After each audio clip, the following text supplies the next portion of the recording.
Сәлем достар, сіздермен мен Нұрсәуле, және бүгін біз сіздермен грамматикамен танысып, және де студенттердің жиі жіберетін қателермен танысып, олардың алдын алу жолдарын қарастыратын боламыз.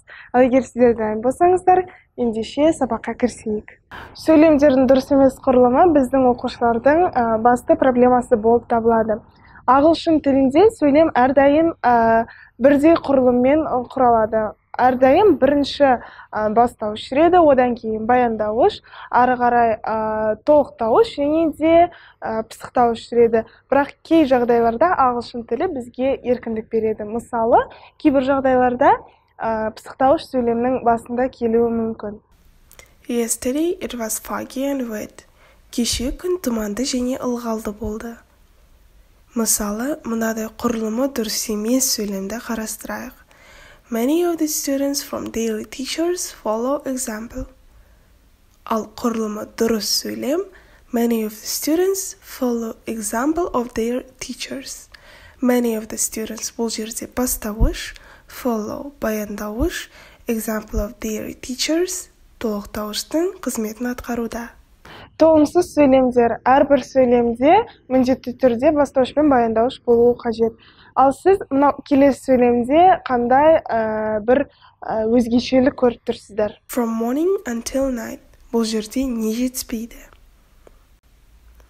Ал дұрыс сөйлем мынадай болмақ. From morning until night, we worked on this presentation. Тағы бір мысал келтірейік. People usually afraid of spiders.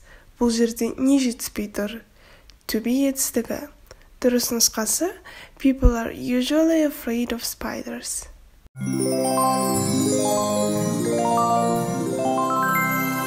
%10% goes for German and other languages. 1992 is the year I was born. Бұл жерде қандай қате көріп тұрсыздар? Ендеше, ешқашан сөйлемді сандармен бастамаңыз. Ал дұрыс нұсқасы German and other languages are spoken by 10% of people.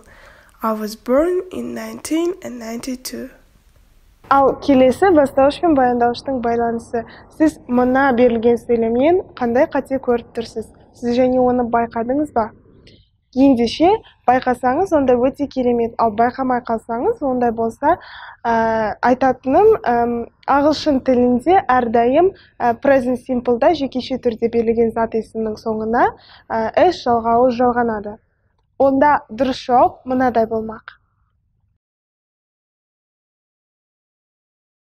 Ал енді достар пунктуацияға тоқталатын болсақ, онда because, however, in addition, particular, but деген секілді linking words'тардың, яғни байланыстырғыш сөздердің алдына үтір ешқашан қойылмайды. Үтір осы сөздерден кейін қойылатын болады. Мысалы, мынадай сөйлемде. Ал келесі кезекте артикльдер. Ал достар, артикльдердің тізімдерін дәл осы сайттан көріп біле аласыздар. Және де қай жерде қалай қолданылу керектігін, олардың мағынасын барлығын толықтай осы сайттан білесіздер. Райтингте ешқашан сұрақ жазбаңыздар. Ол тіпті риторикалық сұрақ болса да, онда мүлде жазбаңыздар. Райтингте сіздердің міндеттеріңіз тек берілген сұраққа белгілі бір сөзден тұратын жауап жазу. So, what is the advantages and disadvantages of fossil fuels? Міне бұлай жазудың қажет жоқ. Оның орнына бірден There are plenty of advantages and disadvantages of fossil fuels деп жазыңыздар. Ал көмекші сөздер мынадай болады. Міне көмекші сөздердің тізімін және де олардың қай жерде қалай қолдану керектігін осы сайттан көріп біле аласыздар. Достар, өздеріңіздің грамматикаларыңызды жақсарту үшін мен сіздерге Галицинскийдің кітабын қарауға кеңес беремін. Оған мен сілтемені осы видеоның астына жазып қоямын. Және де басқа да онлайн ресурстарға мен сілтемені осы видеоның астына жазып қоямын. Міндетті түрде қарап, барлығымен танысып шығыңыздар. Міне достар, осымен біздің IELTS-қа дайындық курсымыз тәмам. Мен сіздерге емтиханда сәттілік тілеймін, және де сіздердің жоғары балл алады дегеніне кәміл сенемін. Әрқашан менің берген кеңестеріме құлақ асып жүріп, үйде өздеріңіз емтиханға дайындалыңыздар. Сау болыңыздар.